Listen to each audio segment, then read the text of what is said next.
എല്ലാവർക്കും നമസ്കാരം. അപ്പോൾ ഈ വിഷുവിന് നമുക്ക് നമ്മുടെ കൃഷ്ണൻ്റെ പ്രിയപ്പെട്ട പാൽപ്പായസം തയ്യാറാക്കിയാലോ? വളരെ ഈസി ആയിട്ടും എന്നാൽ നല്ല ടേസ്റ്റി ആയിട്ടും തയ്യാറാക്കാൻ പറ്റുന്ന പായസമാണ്. അപ്പോൾ ഉറപ്പായിട്ടും ഈ വിഷുവിന് നിങ്ങൾ ഈ പായസം ഒന്ന് ട്രൈ ചെയ്ത് നോക്കണേ. അപ്പോൾ നമുക്ക് വേഗം റെസിപ്പിയിലേക്ക് കിടക്കാം. അപ്പോൾ അതിനായിട്ട് ഞാനൊരു കുക്കർ അടുപ്പിലേക്ക് വെച്ചിട്ടുണ്ട്. കുക്കർ നിങ്ങൾ നോൺ വെജ് ഒക്കെ കുക്ക് ചെയ്യുന്ന കുക്കറാണെങ്കിൽ നന്നായിട്ട് വാഷ് ചെയ്ത് എടുക്കണം കേട്ടോ. ഇനി അതിലേക്ക് നമുക്ക് 1 ലിറ്റർ പാല് ചേർത്ത് കൊടുക്കാം.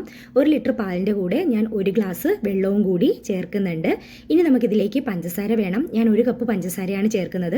പഞ്ചസാര നിങ്ങൾക്ക് കൂട്ടുകയും കുറയ്ക്കുകയും ഒക്കെ ചെയ്യാം കേട്ടോ. പക്ഷേ ഇതൊരു നോർമൽ മധുരമാണ്.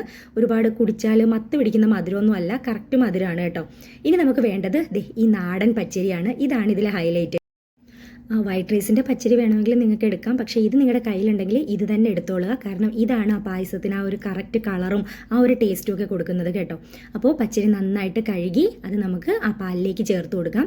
ഇനി നന്നായിട്ട് ഒന്ന് മിക്സ് ചെയ്ത ശേഷം നമുക്ക് കുക്കർ അടയ്ക്കാം. കുക്കർ അടയ്ക്കുമ്പോൾ ഇപ്പോൾ വിസിലിടേണ്ട ആവശ്യമില്ല.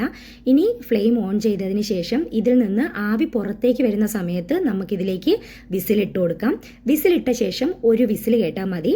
ഒരു വിസിൽ കേട്ട് കഴിയുമ്പോൾ നമ്മൾ അടുപ്പ് ഓഫ് ചെയ്യണം. ഇനി നന്നായിട്ട് ആ കുക്കറിലെ പ്രഷർ എല്ലാം പോയി കഴിഞ്ഞതിന് ശേഷം നമുക്ക് കുക്കർ ഓപ്പൺ ചെയ്യാം. അപ്പോഴേക്കും നമ്മുടെ പായസം ഇവിടെ റെഡി ആയിട്ടുണ്ട്. കറക്റ്റ് കൺസിസ്റ്റൻസി ആയിരിക്കും.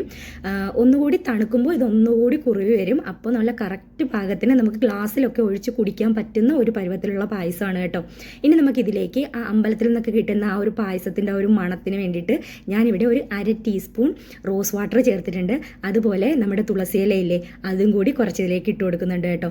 അപ്പോൾ നമ്മുടെ ടേസ്റ്റി ആയിട്ടുള്ള പായസം ഇവിടെ റെഡി ആയിട്ടുണ്ട്. എല്ലാവർക്കും എൻ്റെ ഹൃദയം നിറഞ്ഞ വിഷു ആശംസകൾ.